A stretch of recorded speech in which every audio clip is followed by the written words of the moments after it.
ನೀವಿನ್ನು ನಿಮ್ಮ ಡೈಮಂಡ್ ಕನ್ನಡ ಟಿವಿಗೆ ಸಬ್ಸ್ಕ್ರೈಬ್ ಆಗಿಲ್ಲವೇ? ಹಾಗಿದ್ದರೆ ಸಬ್ಸ್ಕ್ರೈಬ್ ಬಟನ್ ಮೇಲೆ ಕ್ಲಿಕ್ ಮಾಡಿ ಹಾಗೂ ನಮ್ಮ ಹೊಸ ವಿಡಿಯೋಸ್ ಅಪ್ಲೋಡ್ಗೋಸ್ಕರ ಪಕ್ಕದಲ್ಲಿ ಕಾಣುವ ಬೆಲ್ ಬಟನ್ ಮೇಲೆ ಕ್ಲಿಕ್ ಮಾಡಿ. ನಮ್ಮ ಎಲ್ಲ ವಿಡಿಯೋಸ್ಗಳನ್ನು ಲೈಕ್ ಮಾಡಿ, ಶೇರ್ ಮಾಡಿ ಹಾಗೂ ಕಮೆಂಟ್ ಮಾಡಿ.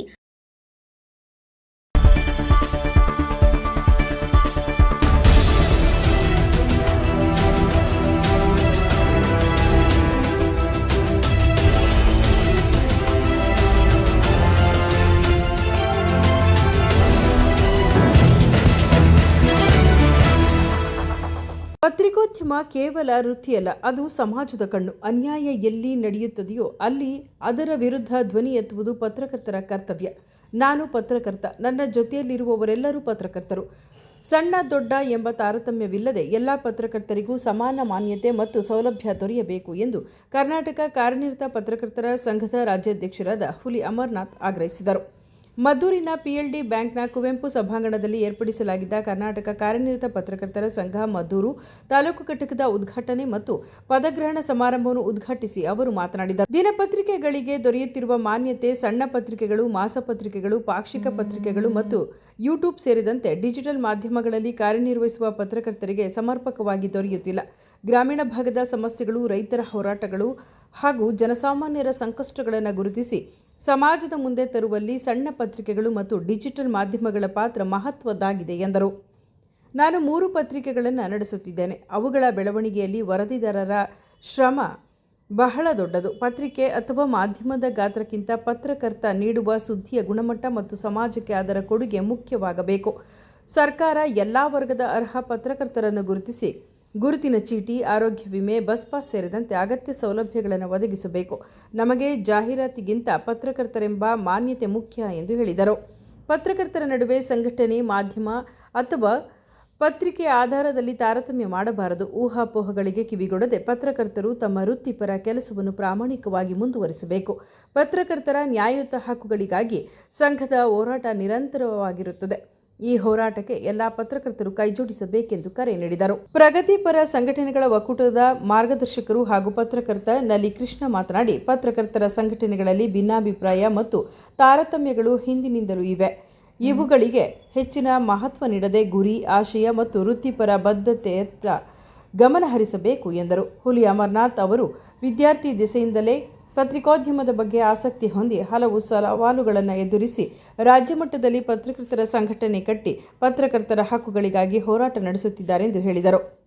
ಪತ್ರಿಕೋದ್ಯಮ ಹಲವು ಸವಾಲುಗಳನ್ನು ಎದುರಿಸುತ್ತಿದೆ. ಗ್ರಾಮೀಣ ಪತ್ರಕರ್ತರು ಸ್ಥಳೀಯ ಸಮಸ್ಯೆಗಳನ್ನು ಗುರುತಿಸಿ ಅಧಿಕಾರಿಗಳು ಮತ್ತು ಸರ್ಕಾರದ ಗಮನಕ್ಕೆ ತರುವ ಮೂಲಕ ಪರಿಹಾರ ದೊರಕಿಸುವ ನಿಟ್ಟಿನಲ್ಲಿ ಕೆಲಸ ಮಾಡಬೇಕು. ಸುದ್ದಿಯ ಮೂಲವನ್ನು ರಕ್ಷಿಸಬೇಕು. ಸುದ್ದಿಯ ವಾಸನ ಹಿಡಿದು ಅದರ ಬೆನ್ನತ್ತಿ ವಾಸ್ತವಾಂಶಗಳನ್ನು ಜನರ ಮುಂದಿಡಬೇಕೆಂದು ಸಲಹೆ ನೀಡಿದರು. ಹೊಸದಾಗಿ ಪತ್ರಿಕೋದ್ಯಮಕ್ಕೆ ಬರುವವರಿಗೆ ಕಾರ್ಯಾಗಾರ ಮತ್ತು ತರಬೇತಿ ನೀಡಬೇಕು. ಸರ್ಕಾರದ ಯೋಜನೆಗಳನ್ನು ಗ್ರಾಮೀಣ ಜನರಿಗೆ ತಲುಪಿಸುವುದರ ಜೊತೆಗೆ ಸರ್ಕಾರದ ಲೋಪದೋಷಗಳನ್ನು ಪಾರದರ್ಶಕವಾಗಿ ಎತ್ತಿ ಹಿಡಿಯಬೇಕು. ಹಳ್ಳಿಗಳಲ್ಲಿರುವ ಪ್ರತಿಭೆಗಳನ್ನು ಗುರುತಿಸಿ ಪ್ರೋತ್ಸಾಹಿಸುವ ಕೆಲಸವನ್ನು ಪತ್ರಕರ್ತರು ಮಾಡಬೇಕೆಂದು ತಿಳಿಸಿದರು. ಇದೇ ಸಂದರ್ಭದಲ್ಲಿ ವಿವಿಧ ಕ್ಷೇತ್ರಗಳಲ್ಲಿ ಸಾಧನೆ ಮಾಡಿದ ಹಿರಿಯ ಪತ್ರಕರ್ತ ಹಾಗೂ ಪತ್ರಿಕಾ ಮಾರ್ಗದರ್ಶಕ ಅಣ್ಣೂರು ಲಕ್ಷ್ಮಣ್, ಖ್ಯಾತ ಪುರೋಹಿತರು, ಆಗಮಿಕರು ಹಾಗೂ ಜ್ಯೋತಿಷಿ ಶ್ರೀ ರಾಘವೇಂದ್ರ ರಾವ್, ಶ್ರೀ ರಾಮಾನುಜಾಚಾರ್ಯರ 40 ಅಡಿ ಬೃಹತ್ ಪ್ರತಿಮೆ ಸ್ಥಾಪನೆಯ ರೂವಾರಿ ಹಾಗೂ ರೈತ ಕೃಷಿ ಕಲ್ಯಾಣ ಯೋಜನೆ ಅಧ್ಯಕ್ಷ ಕಲ್ಕಿ ಜನಾರ್ದನ್ ರವರನ್ನು ಸಂಘದ ವತಿಯಿಂದ ಗೌರವಿಸಿ ಸನ್ಮಾನಿಸಲಾಯಿತು. ಕಾರ್ಯಕ್ರಮದಲ್ಲಿ ಮಂಡ್ಯ ಜಿಲ್ಲಾ ಕಾರ್ಯನಿರತ ಪತ್ರಕರ್ತರ ಸಂಘದ ಅಧ್ಯಕ್ಷ ಬಿ ಕೃಷ್ಣ, ನಲಿ ಕೃಷ್ಣ, ಕಲ್ಕಿ ಜನಾರ್ದನ್, ಶ್ರೀ ರಾಘವೇಂದ್ರ ರಾವ್, ಕರ್ನಾಟಕ ರಾಜ್ಯ ವೈಜ್ಞಾನಿಕ ಪರಿಷತ್ನ ಶಿವಲಿಂಗಯ್ಯ, ಕರ್ನಾಟಕ ರಾಜ್ಯ ರೈತ ಸಂಘದ ತಾಲೂಕು ಅಧ್ಯಕ್ಷ ಎಚ್.ಜಿ. ಪ್ರಭುಲಿಂಗ, ಎಸ್. ದಯಾನಂದ್, ಕೆಆರ್ಪೇಟೆ ತಾಲೂಕು ಅಧ್ಯಕ್ಷ ಲೋಕೇಶ್, ಪಾಂಡವಪುರ ತಾಲೂಕು ಘಟಕದ ಅಧ್ಯಕ್ಷ ಮದನ್, ಮಂಡ್ಯ ಪ್ರಧಾನ ಕಾರ್ಯದರ್ಶಿ ಅನಿಲ್, ರೈತ ಮುಖಂಡ ಸೋಸಿ ಪ್ರಕಾಶ್, ಸಂಪನ್ಮೂಲ ವ್ಯಕ್ತಿ ಕ್ಯಾತಘಟ್ಟ ರವಿಕುಮಾರ್, ರೈತ ಸಂಘದ ತಾಲೂಕು ಅಧ್ಯಕ್ಷ ಉಮೇಶ್ ಒಳಗೆರೆಹಳ್ಳಿ, ಪ್ರಧಾನ ಕಾರ್ಯದರ್ಶಿ ವಿನೋದ್ ಬಾಬು, ದಲಿತ ಸಂಘಟನೆಯ ಮುಖಂಡ ಮರಳಿಗ ಶಿವರಾಜ್ ಸೇರಿದಂತೆ ರೈತ, ಕಾರ್ಮಿಕ, ದಲಿತ ಹಾಗೂ ಪ್ರಗತಿಪರ ಸಂಘಟನೆಗಳ ಮುಖಂಡರು ಭಾಗವಹಿಸಿದ್ದರು. ಮದ್ದೂರು ತಾಲೂಕು ಘಟಕದ ಅಧ್ಯಕ್ಷರಾಗಿ ಡಾಕ್ಟರ್ ಬಿ ಯೋಗೇಶ್, ಉಪಾಧ್ಯಕ್ಷರಾಗಿ ಮಹದೇವಪ್ಪ ಹಾಗೂ ಟಿಪಿ ಮನೋಹರ್ ಗೌಡ, ತಿಪ್ಪೂರು ಮನು, ಪ್ರಧಾನ ಕಾರ್ಯದರ್ಶಿಯಾಗಿ ಚಂದ್ರಶೇಖರಯ್ಯ, ಖಜಾಂಚಿಯಾಗಿ ಕವಿತಾ ವೈವಿ, ಕಾರ್ಯದರ್ಶಿಯಾಗಿ ರಾಜಶೇಖರ್, ಸಹ ಕಾರ್ಯದರ್ಶಿಯಾಗಿ ನಾಗೇಂದ್ರ, ಸಂಘಟನಾ ಕಾರ್ಯದರ್ಶಿಯಾಗಿ ಜನಾರ್ದನ್ ಹೂತಗೆರೆ ಹಾಗೂ ಸದಸ್ಯರಾಗಿ ಅರುಣೇಶ್ ಸಿಜಿ, ಜಗದೀಶ್, ಲೋಕೇಶ್, ಗಿರೀಶ್, ಮನೋಜ್ ಈರೇಗೌಡ, ದೇವರಾಜು, ಸುರೇಶ್ ಮತ್ತು ಸಂತೋಷ್ ಪದಗ್ರಹಣ ಮಾಡಿದರು.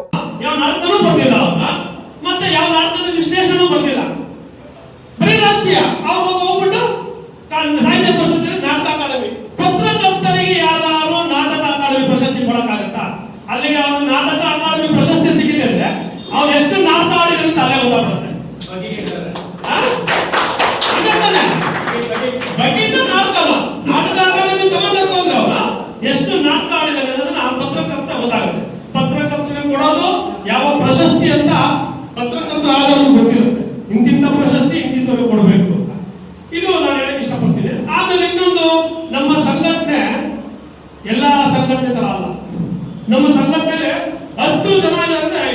ತಾಲೂಕಿದೆ ಅಂತ ಅರ್ಥ. ಇಡೀ ಮದ್ದೂರು ತಾಲೂಕಲ್ಲಿ ಪತ್ರಕರ್ತರು ಸಿಗೋದೇ 10 ಜನ. 10 ಜನ ಇದ್ದೀವಿ ಅಂದ್ರೆ ಇಡೀ ಮದ್ದೂರು ತಾಲೂಕು ನಮ್ಮ ಹತ್ರ ಇದೆ ಅಂತ ಅರ್ಥ. ನಮ್ಮ ಸಂಘಟನೆಗೆ 100 ಜನ 200 ಜನ ಬರಬೇಕು ಅಂತಿಲ್ಲ. ಯಾಕೆ ಹೇಳಿ, ನಾವು ಮಾಡ್ತಿರೋದು ಪತ್ರಕರ್ತರ ಸಂಘ, ಪತ್ರಕರ್ತರ ವರದಿಗಾರ ಮತ್ತು ಸಂಪಾದಕರು ಅಲ್ವಾ. ನಾವು ಎಷ್ಟು ಜನ ಇರ್ತೀವಿ? ಅಮ್ಮಮ್ಮ ಇಡೀ ಒಂದು ತಾಲೂಕು ಇದು ಎರಡು. ಈಗ ನಮ್ದು ಚಿಕ್ಕಸಿಗ ತಾಲೂಕು ಇದೆ ಮತ್ತು ಮದ್ದೂರು ತಾಲೂಕು 2 ತಾಲೂಕಿದೆ. 2 ಸೇರಿಸಿದ್ರೆ ಒಂದು 30-40 ಜನ ಸಿಗ್ಬೋದು. ಆದ್ರೆ ನಮ್ಮ ಯೋಗೇಶ್ವರ ಆಲ್ರೆಡಿ 17 ಜನ ಇಲ್ಲೇ ರೆಡಿ ಮಾಡ್ಬಿಟ್ಟಿದ್ದಾರೆ ಅಲ್ವಾ. ಇನ್ನು ಸ್ವಲ್ಪ ಜನ ಅಲ್ಲೇ ಇರ್ಬೋದು. ಮುಂದಿನ ದಿನದಲ್ಲಿ ನಾನು ಗ್ಯಾರಂಟಿ ಕೊಡ್ತೀನಿ, ನಮ್ಮ ಮಂಡ್ಯ ಜಿಲ್ಲಾ ಘಟಕ ಉದ್ಘಾಟನೆ ಆಗ್ಬೇಕಾದ್ರೆ ಬ್ಯಾನರ್ ಅರ್ಥ ಆಗ್ತಿದ್ದಾರೆ. ಇಲ್ಲೇ ಅದಕ್ಕೆ ಉಪಾಧ್ಯಕ್ಷರಿದ್ದಾರೆ, ಅಧ್ಯಕ್ಷರಿದ್ದಾರೆ, ನಮ್ಮ ಪ್ರಧಾನ ಕಾರ್ಯದರ್ಶಿ ಇದ್ದಾರೆ. ಈ ಉದ್ದಕ್ಕೂ ಬ್ಯಾನರ್ ಹಾಕಿದ್ರೆ ಆ ಸಂಘದ ಉದ್ದಕ್ಕೂ ಹಾಕೊಂಡ್ಬರೋರು, ಬೆಳಗ್ಗೆ ತಂದಾಕ್ಬಿಡೋರು. ನಮ್ಮ ನಟರಾಜರು ಇದ್ದಾರೆ, ಇಲ್ಲ ಕೇಳಿ, ಒಂದು ಉಳಿಸ್ತಿರ್ಲಿಲ್ಲ. ಆಮೇಲೆ ಉದ್ಘಾಟನೆ ಎಲ್ಲ MLA-ಗಳಿಗೆ MLC-ಗಳಿಗೆಲ್ಲ ಫೋನ್ ಮಾಡಿಬಿಡೋದು, ಹೋಗ್ಬೇಡಿ, ಇದೇ ಮಾತು, ನೀವು ಯಾರು ಹೋಗ್ಬೇಡಿ ಅಂತ.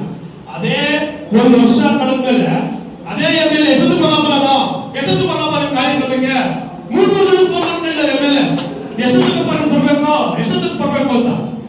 ಆತರ ಮುಂದಿನ ದಿನದಲ್ಲೂ ನಮ್ಮ ಯೋಗೇಶ್ಗೆ ಎಲ್ಲಾ ರೀತಿಯ ಒಳ್ಳೇದಾಗುತ್ತೆ ಅಂತ ನಾನು ಹೇಳ್ತಾ ಇದ್ದೀನಿ. ಎಷ್ಟು ಹೇಳಿ, ಪತ್ರಿಕರ್ತರಿಗೋಸ್ಕರ ನಾನು ಇದೀನಿ 100%. ನಾನು ನಿಮ್ಮ ಪತ್ರಿಕೆಗೋಸ್ಕರ ಮತ್ತು ಪತ್ರಿಕೆಗೋಸ್ಕರ. ನಾನು ಪತ್ರಕರ್ತ, ನನ್ನ ಜೊತೆ ಇರೋರೆಲ್ಲರೂ ಪತ್ರಕರ್ತರು. ಹೋಗೋದು ಟೇಬಲ್ ಹಾಕ್ತಾರೆ, ಟೇಬಲ್ ಮೇಲೆ ಕೂತ್ಕೊಳ್ಳೋದು, ಆರ್ಡರ್ ಮಾಡಿದ್ರೆ ಸರ್ವರ್ ತಂದು ಕೊಡ್ತಿದ್ರು, ತಿನ್ಬೇಕಾಗಿತ್ತು, ಬಿಲ್ ಕೊಡ್ತಿದ್ರು, ಅದನ್ನೇ ಹೊರಟು ಹೋಗ್ತಿದ್ರು. ಇವಾಗ ಫಾಸ್ಟ್ ಫುಡ್ ಆಗಿದೆ. 2 ನಿಮಿಷ ನೀವು ಊಟ ಅಲ್ಲ ಹೇಳಿದ ತಕ್ಷಣ ಅಲ್ಲೇ ಕೊಡ್ತಾರೆ, ಅಲ್ಲೇ ಬಿಲ್ ಕೊಟ್ಬಿಟ್ಟು ನಾವು ರಿಸಿಪ್ಟ್ ಕೊಟ್ರೆ ಅಲ್ಲೇನೆ ಊಟ ಕೊಡ್ತಾರೆ. ಅದು ಮಾತ್ರ ಹೋಟ್ಲು ಅಂತಾರೆ. ಆದರೆ ಯೂಟ್ಯೂಬ್ ಅಲ್ಲಿ ಎಷ್ಟು ಬೇಗ ಸುದ್ದಿ ಕಳಿಸ್ತಾರಲ್ಲ, ಇವ್ರನ್ನ ನೀವು ಪತ್ರಕರ್ತರಲ್ಲ ಅಲ್ವಾ, ಹೋಟೆಲ್ ಎಷ್ಟು ಫಾಸ್ಟ್ ಆಗುತ್ತೆ. ನಾವು ನೋಡಿದಂಗೆ ಎಲ್ಲೂ ಫುಟ್ಪಾತ್ಗಳಲ್ಲಿ ಹೋಟ್ಲೇ ಇರಲಿಲ್ಲ, ಮತ್ತು ಫಾಸ್ಟ್ ಫುಡ್ ಇರಲಿಲ್ಲ. ಇವತ್ತು ಎಷ್ಟು ಫಾಸ್ಟ್ ಆಗಿ ಫಾಸ್ಟ್ ಫುಡ್ ಬಂದಿದೆ. ಅದೇ ತರ ಸುದ್ದಿಗಳನ್ನ ಫಾಸ್ಟ್ ಆಗಿ ಜನಕ್ಕೆ ಮುಟ್ಟಿಸ್ತಾ ಇರೋದು ಯಾವುದು? Social media. ಈ ಸೋಷಿಯಲ್ ಮೀಡಿಯಾಗಳನ್ನ ಯಾಕೆ ನೀವು ಎಲ್ಲ ಸೋಷಿಯಲ್ ಮೀಡಿಯಾಗಳನ್ನ ನೀವು ಸೋಷಿಯಲ್ ಮೀಡಿಯಾ ಅನ್ಬೇಡಿ, ಯೂಟ್ಯೂಬರ್ ಬೇಕಾದ್ರೆ ಅವ್ರನ್ನೆಲ್ಲ ಯೂಟ್ಯೂಬರ್ಸ್ ಅನ್ಬೇಡಿ. ಪತ್ರಿಕೆಗೋಸ್ಕರ ತಮ್ಮ ಕಷ್ಟವನ್ನು ಇವತ್ತೇನು ಡೇವಿಡ್ ನ್ಯೂಸ್ ಅನ್ನಬಹುದು, ಸಣ್ಣ ಪುಟ್ಟ ಯೂಟ್ಯೂಬ್ ಚಾನಲ್ಸ್ ಇದ್ದಾರೆ. ಅವರೆಲ್ಲರೂ ಕಷ್ಟಪಟ್ಟು ದಿನ ಒಂದು ಸುದ್ದಿ ತಗೊಂಡು ಅದನ್ನ ಎಡಿಟ್ ಮಾಡಿ ಹಾಕ್ಬೇಕಾದ್ರೆ ಎಷ್ಟು ಕಷ್ಟ ಇರುತ್ತಾ. ಬರೀ ದಿನಪತ್ರಿಕೆ ಎಡಿಟ್ ಮಾಡೋದಷ್ಟೇ ಅಲ್ಲ, ಚಾನಲ್ನೂ ಅಷ್ಟೇ. ಒಂದು ಸುದ್ದಿನ ಅವರು ರೆಡಿ ಮಾಡಿ ಆ ಸುದ್ದಿನ ತಗೊಂಡು ಹೋಗಿ ಅವರು ಒಂದು ಪ್ಲಾಟ್ಫಾರ್ಮ್ ಮಾಡ್ಕೊಂಡಿರ್ತಾರೆ. ಆ ಪ್ಲಾಟ್ಫಾರ್ಮ್ ಅಲ್ಲಿ ಅದನ್ನ ಅಪ್ಲೋಡ್ ಮಾಡಿ ಕ್ಲಾರಿಟಿ ತಗೊಂಡು ಕರೆಕ್ಟ್ ಬಂತ ಅಂತ ಚೆಕ್ ಮಾಡಿ ಆಮೇಲೆ ಅವ್ರು ಯೂಟ್ಯೂಬ್ ಹಾಕೋದು. ಎಷ್ಟು ಒಂದು ಯೂಟ್ಯೂಬ್ ಹಾಕ್ಬೇಕಾದ್ರೆ ಅದನ್ನು ಊಟ ಮಾಡೋದು 2 ನಿಮಿಷದ ಕೆಲಸ ಅಲ್ಲ, ಅದನ್ನೂ ಸಹ ಕಷ್ಟನೇ ನೋಡಕ್ಕೆ. ಈ ತರ ಕಷ್ಟವಾದಂತಹ ಪತ್ರಕರ್ತರಿದ್ದಾರೆ. ಆ ಪತ್ರಕರ್ತರನ್ನೆಲ್ಲ ನಾವು ಪತ್ರಕರ್ತರಂತ ಘೋಷಣೆ ಮಾಡಬೇಕು. ನಿಮಗೆ ತಿಳಿದಿರ್ಲಿ, ಇವತ್ತು ನಾವು ಇಲ್ಲೆಲ್ಲ ಕೂತ್ಕೊಂಡು ಮಾಡ್ತಾ ಇರ್ತೀವಿ. ನನ್ನಂತ ಪತ್ರಕರ್ತರು ನನಗೆ ಗೊತ್ತಿರಂಗೆ ಬೆಂಗಳೂರಲ್ಲಿ 6 ರಿಂದ 7 ಸಾವಿರ ದಿನಪತ್ರಿಕೆಗಳಿದೆ. 6 ರಿಂದ 7 ಸಾವಿರ ದಿನಪತ್ರಿಕೆಗಳಿದೆ. ಅವ್ರು ಯಾರು ಮೀಡಿಯಾ ಲಿಸ್ಟ್ ಹಾಕೊಂಡಿಲ್ಲ, ಕೇವಲ ಬೆರಳೆಣಿಕೆ ಪತ್ರಿಕೆಗಳು ಮಾತ್ರ ಮೀಡಿಯಾ ಲಿಸ್ಟ್ ಹಾಕೊಂಡಿದ್ದಾರೆ. ಆ ಬೆರಳೆಣಿಕೆ ಪತ್ರಿಕೆಗಳು ತಿಂಗಳಿಗೆ ಲಕ್ಷಾಂತರ ಜಾಹೀರಾತು ಪಡೆದಿದ್ದಾರೆ. ಅವರೊಬ್ಬರೇ ಸರ್ವಾಧಿಕಾರಿಗಳು. ಒಬ್ಬರ MLA ಹತ್ರ ಹೋಗ್ಬೋದು, ಇನ್ನೊಬ್ಬರ ಹತ್ರ ಹೋಗ್ಬೋದು. ಅವ್ರು ಹೇಳೋದು ಇಷ್ಟ, MLA ಹತ್ರ ಹೋಗಿ ನೀವು ಕೇಳಿದ್ರೆ ಅಂತ ಗೊತ್ತಾ, ನಿಂದ್ಯಾವ ಪತ್ರಿಕೆ,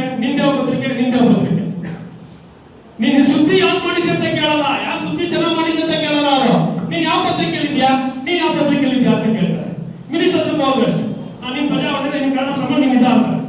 ಅವರಿಗಿಂತ ಚೆನ್ನಾಗಿ ಪಾಕ್ಷಿಕ ಪತ್ರಿಕೆ, ಮಾಸ ಪತ್ರಿಕೆಗಳು ಪೂರ್ಣವಾಗಿ ವಿವರವಾಗಿ ಬಂದಿರ್ತಾರೆ. ಒಬ್ಬ ವರದಿಗಾರ ಪೂರ್ತಿ ವರದಿ ಬರೀಬೇಕು ಅಂದ್ರೆ ಪಾಕ್ಷಿಕ ಪತ್ರಿಕೆ, ಮಾಸ ಪತ್ರಿಕೆ ಅಷ್ಟೇ ಸಾಧ್ಯ. ಅದಕ್ಕೆ ಕಾರಣ ಲಂಕೇಶ್ ಪತ್ರಿಕೆ ಮೀಡಿಯಾ ಲಿಸ್ಟ್ ಇಲ್ಲ.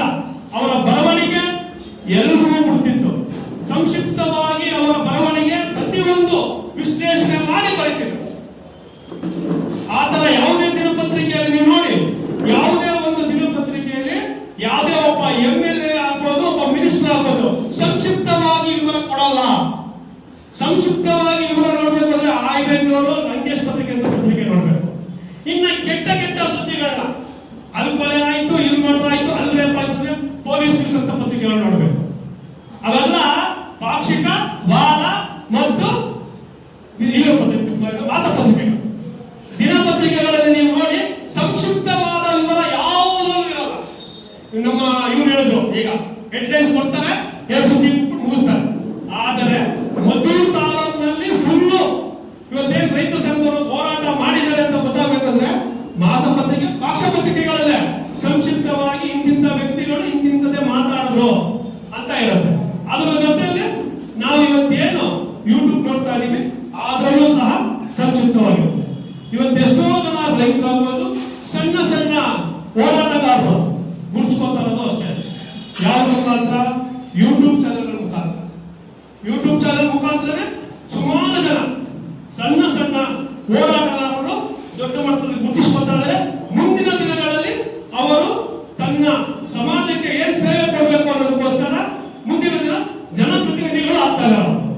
ಕಾರಣ ಇಷ್ಟೇ, ಅವರು ಇವತ್ತಿನ ಜನಪ್ರತಿನಿಧಿಗಳು ಏನೆಲ್ಲ ತೊಂದರೆ ಕೊಡ್ತಾ ಇದ್ದಾರೆ ಅನ್ನೋದು ಹೋರಾಟಗಾರರು ಮಾತ್ರ ಗೊತ್ತು, ಬೇರೆ ಯಾರು ಗೊತ್ತಿಲ್ಲ. ಆ ಹೋರಾಟಗಾರರ ಏನು ಸಂದೇಶ ಯಾವ ಮುಖಾಂತರ ಹೋಗ್ತಾ ಇದೆ? ಯಾವುದೇ ದಿನಪತ್ರಿಕೆಯಿಂದ ಹೋಗ್ತಾ ಇಲ್ಲ, ಅವ್ರು ಹೋಗ್ತಾ ಇದ್ದಾರೆ ಯೂಟ್ಯೂಬ್ ಚಾನೆಲ್ಗಳಿಗೆ. ದಯವಿಟ್ಟು ನಾನು ಹೇಳೋದಿಷ್ಟೇ, ನನ್ನ ಈ ಒಂದು ಇದು ಪ್ರತಿಯೊಬ್ಬರು ಪತ್ರಕರ್ತ ಆಗ್ಬೇಕು ಅಂತ ಯಾರು ಆಸೆ ಪಟ್ಟಿದ್ದೀರಾ ಅವರೆಲ್ಲರಿಗೂ ನಮ್ಮ ಸರ್ಕಾರದ ಏನು ಸವಲತ್ತುಗಳಿದೆ, ನಮ್ಮ ಆರೋಗ್ಯ ವಿಮೆ ಇರ್ಬೋದು, ಪತ್ರಕರ್ತರಿಗೆ ಬಸ್ ಪಾಸ್ ಇರ್ಬೋದು, ನಾವು ಕೇಳ್ತಾ ಜಾಹೀರಾತು ಬೇಡ ನಮ್ಗೆ, ಆ ಸರ್ಕಾರದ ಜಾಹೀರಾತು ಬೇಡ ನಮ್ಗೆ. ಯೂಟ್ಯೂಬ್ ಚಾನೆಲ್ ಅನ್ನು ಅಷ್ಟೇನೆ ಸರ್ಕಾರದ ಜಾಹೀರಾತು ಬೇಡ. ನಮಗೆ ಬೇಕಾದೇನು? ನಮಗೆ ಒಂದು ಕಾರ್ಡ್ ಕೊಡಿ ಸರ್ಕಾರದಿಂದ, ನಮ್ಮನ್ನ ಪತ್ರಕರ್ತರು ಅಂತ ಘೋಷಣೆ ಮಾಡಿ. ನಾವು ಯಾವ ಪತ್ರಿಕೆಗೂ ಕಮ್ಮಿ ವರದಿ ಮಾಡಲ್ಲ, ಬೇಕಾದ ಚಾನೆಲ್ ಮಾಡ್ತೀನಿ. ದಿನಪತ್ರಿಕೆಗಳು ಎಷ್ಟಿದೆ, ಆ ದಿನಪತ್ರಿಕೆಗಳು ಒಂದು ತಿಂಗಳು ಯಾವುದೇ ಜಾಹೀರಾತು ಇಲ್ಲ, ಏನ್ 12 ಪುಟ ತಂತಾರಲ್ಲ ಅದನ್ನ ತರ ಕೇಳ್ಬೇಕು ನೋಡೋಣ. ಅವ್ರಿಗೆ ಒಂದು ಜಾಹೀರಾತು ಇರಬಾರ್ದು. ಒಂದು ಪತ್ರಿಕೆಯಲ್ಲಿ ಒಂದು ಜಾಹೀರಾತು ಇದ್ದಾರೆ, 12 ಪುಟಗಳನ್ನು ಒಂದು ತಿಂಗಳು ತರಲಿ ಅವರು ತರಕಾಗುತ್ತ ನೋಡೋಣ. ಆದ್ರೆ ಜಾಹೀರಾತು ಇಲ್ಲದೆ ಯೂಟ್ಯೂಬರ್ಸ್ ನಮ್ಮಂತ ದಿನಪತ್ರಿಕೆಗಳು 5 ರಿಂದ 6 ಸಾವಿರ ದಿನಪತ್ರಿಕೆಗಳು ಇವತ್ತು 4 ಪೇಜ್ನ ನಾವು ಯಾವುದೇ ಜಾಹೀರಾತು ಇಲ್ಲದೆ ನಡೆಸ್ತಾ ಇದ್ದೀವಿ ಕಳೆದ 3 ವರ್ಷಗಳಿಂದ.